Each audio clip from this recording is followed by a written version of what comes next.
The Will to Power by Friedrich Nietzsche, 1844 to 1900. Preface.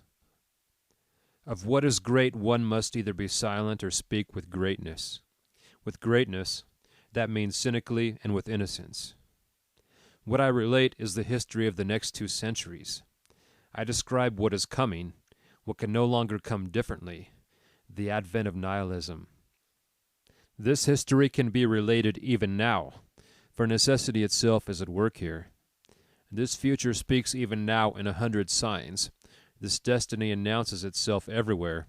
For this music of the future all ears are cocked even now. For some time now, our whole European culture has been moving us toward a catastrophe, with a tortured tension that is growing from decade to decade. Restlessly, violently, headlong, like a river that wants to reach the end, that no longer reflects, that is afraid to reflect.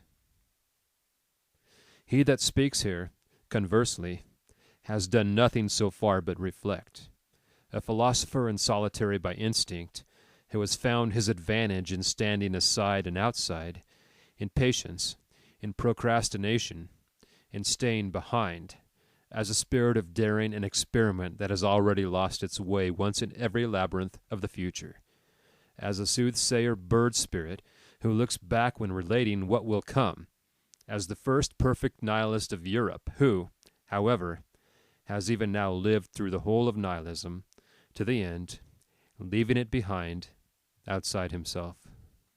For one should make no mistake about the meaning of the title that this gospel of the future wants to bear. The will to power, attempt at a revaluation of all values.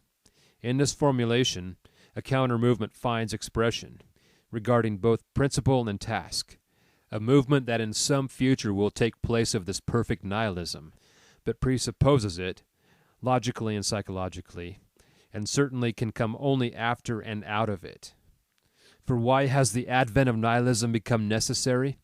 Because the values we have had hitherto thus draw their final consequences, because nihilism represents the ultimate logical conclusion of our great values and ideals, because we must experience nihilism before we can find out what value these values really had.